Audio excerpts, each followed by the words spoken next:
Ah yes, the beloved Nintendo 64. Complete with its oddly shaped 3-prong controller, this console has made a place in the hearts of millions. It let us explore new worlds with Super Mario 64, push the limits of our 150cc carts in Mario Kart, fight off demons in Doom 64, get some of that good old Moo Juice in Harvest Moon. Oh god, the water temple. And even kicking our friends' asses in Super Smash Bros. The N64 was all around perfect. Except for one thing. Nintendo has made many consoles and many controllers over the years, but one of the controllers sticks out like a sore thumb. A 3-pronged thumb. Aside from its odd shape, the N64 controller has one flaw. You can ask any N64 lover or woman, and they'll tell you that floppy joysticks are no fun. And they're right. I love the N64 and I enjoy its oddly shaped controller, although I never seem to use a left prong, but hey, it's a good way to tell if someone's a noob and not because they'll hold it wrong. But every gamer knows that as they played their N64 over the years, the controller has turned into a Viagra-needed device.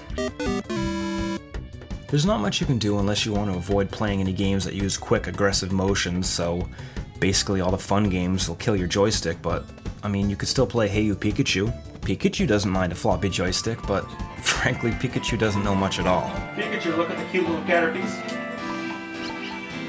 Pikachu, are you drunk? Pikachu, are you drunk?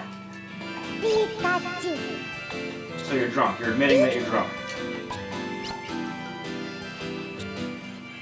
So what do? Years later, and we want to come back to Super Smash Bros. Or Mario Kart, only to be let down by the lack of response from our controllers. There are methods to fix it, replacement joysticks, but they're not the same, and well, in my opinion, they suck, but we'll get into that in another video.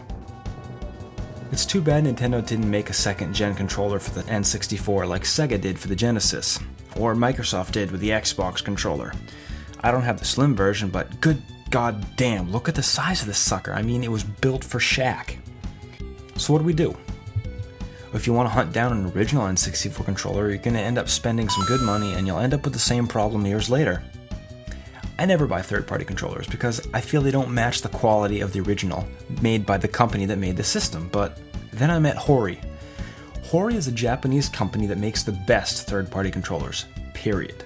And they even work with companies like Sony and Nintendo to get their products officially licensed. So, without further ado, I present to you the best thing in gaming since Rob the Robot. The Hori Pad Mini for the Nintendo 64. First thing you're going to notice is it's missing its third prong. Hori was smart and shaved off the center prong and shrunk the controller down considerably. The D-pad was moved to the center, kind of an odd place for it, but what game honestly uses the D-pad? Pokemon Stadium, but I think you can survive. It also features a double Z trigger, one on each shoulder, which is pretty convenient. The best part of the Hori Pad is the new analog stick. For anyone with a GameCube controller at home, you're going to notice that this analog stick in the Hori Pad looks exactly like the GameCube's, and it even feels like it too. And this is great. So responsive, so exact, you can beat the shit out of this thing. Hell, you can play Mario Party 1 Tug of War for hours, and this Hori Pad will take it and ask for more.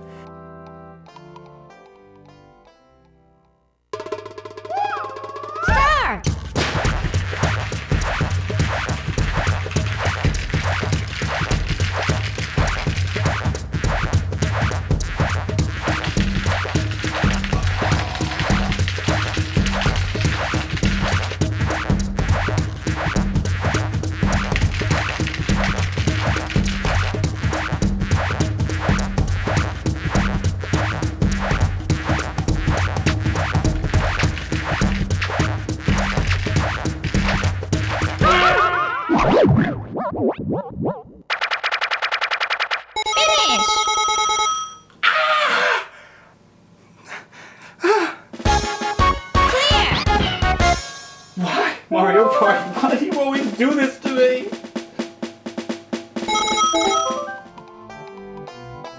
Now, while this thing is pretty much the best controller in the world in my opinion, for the N64 at least, it does come with two downsides.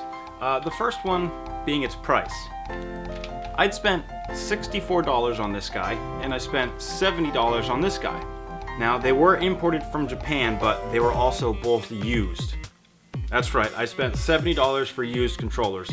But I'm really happy with these things. Even though they're used, they're in great condition. I paid attention to what I was bidding on online, and I got a really great product that I really truly believe is worth $70. I mean, it'd be nice if they were cheaper, but c'est la vie, right? Now, the other flaw with these controllers is kind of a small one. I really only noticed this in one game, and that's Super Smash Bros. And that's how close the start button is to the A and B button. Seriously, I can't even put a finger in between there. Not even like the side of my finger will fit between the B and the A button.